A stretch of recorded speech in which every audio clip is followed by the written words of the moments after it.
尔顿顿时就觉得这是个能飞人的好消息。然后他当。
Barnaby Buttercup wasn't your average beagle.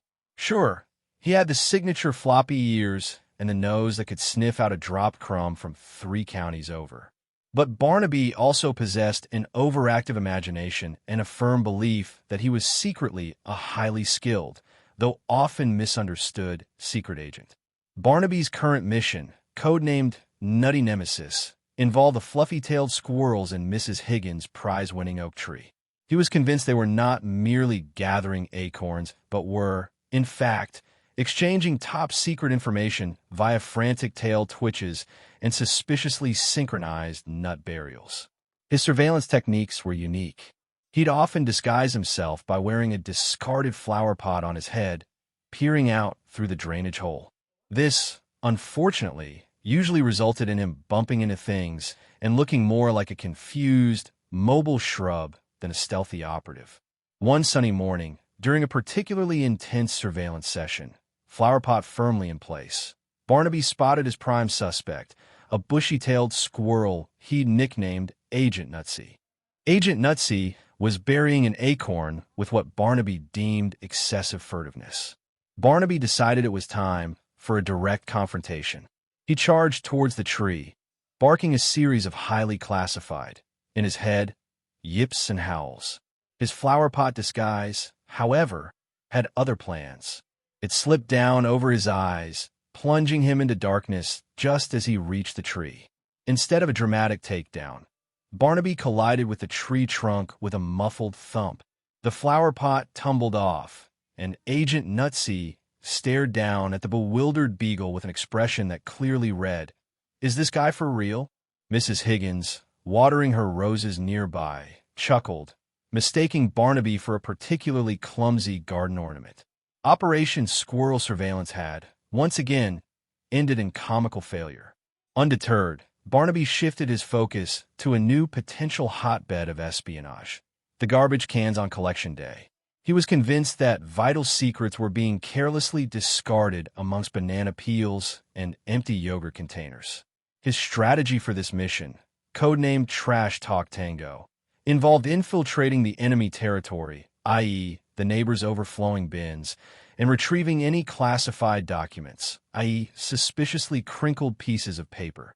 The first phase involved a daring leap over the low fence separating his yard from Mr. Grumble's notoriously smelly bins. Barnaby executed the leap with the grace of a furry potato sack being tossed over a hurdle. He landed with a soft oof, right inside a bin filled with discarded pizza boxes. The aroma was intoxicating. Barnaby briefly forgot his mission, his secret agent instincts momentarily overridden by his beagle appetite. He began enthusiastically investigating the pizza remains, convinced he'd stumbled upon a vital clue in the form of a half-eaten crust. Suddenly, the garbage truck rumbled down the street. Barnaby, still engrossed in his pizza analysis, didn't notice until it was almost too late. The mechanical arm of the truck swooped down, lifting Mr. Grumble's bin, with Barnaby still inside, high into the air. Barnaby found himself on an unexpected aerial adventure, soaring above the neighborhood in a mobile pizza-scented capsule. He barked in alarm, his classified mission turning into a very public and rather smelly spectacle. Luckily, Mr. Grumble spotted the frantic beagle through his window and alerted the garbage men, who gently lowered the bin, a very confused and slightly cheesy secret agent emerging from the depths. Having survived his garbage can escapade, Barnaby's overactive imagination latched onto a new threat: aliens. He'd seen a science fiction movie on TV and was now convinced that extraterrestrial beings were planning an imminent invasion, probably disguised as garden gnomes or possibly even vacuum cleaners. His plan to thwart this cosmic canine calamity, codenamed Star Sniffer Strategy, involved alerting the neighborhood to the impending danger with a series of strategic barks at any unusual object or occurrence. This led to several false alarms. He barked incessantly at a particularly shiny garden hose, convinced it was an alien tentacle. He howled at the wind chimes, believing they were alien communication devices. He even launched a full-scale assault on the mailman's reflective sunglasses, convinced they were alien eye shields. One evening, While conducting a particularly vigilant patrol of the backyard, Barnaby spotted something truly alarming. A strange, glowing object hovering in the sky. It was round, it was bright, and it definitely didn't look like a bird. Barnaby unleashed the loudest, most urgent barks he could muster, convinced he had finally spotted the alien mothership. The neighborhood erupted in a chorus of barking dogs, all joining Barnaby's frantic alert. People peered out of their windows, wondering what the commotion was all about. Max's dad grabbed his binoculars and took a look at the alien mothership. He then started to chuckle. "Barnaby, that's just the moon," he said, pointing to the large, luminous orb in the night sky. Barnaby, still barking with heroic fervor, finally looked up. He stared at the moon, then back at his family, a look of slightly sheepish confusion on his furry face. The alien invasion, it seemed, was just a big, cheesy lunar misunderstanding.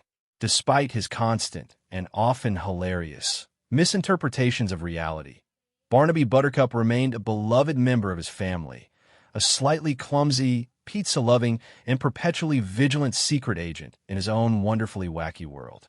If you like this video, please leave a like and a subscribe. It will really help our channel grow. But if you don't like it, then just skip it, and don't forget to check out our other videos. Thank you very much and goodbye.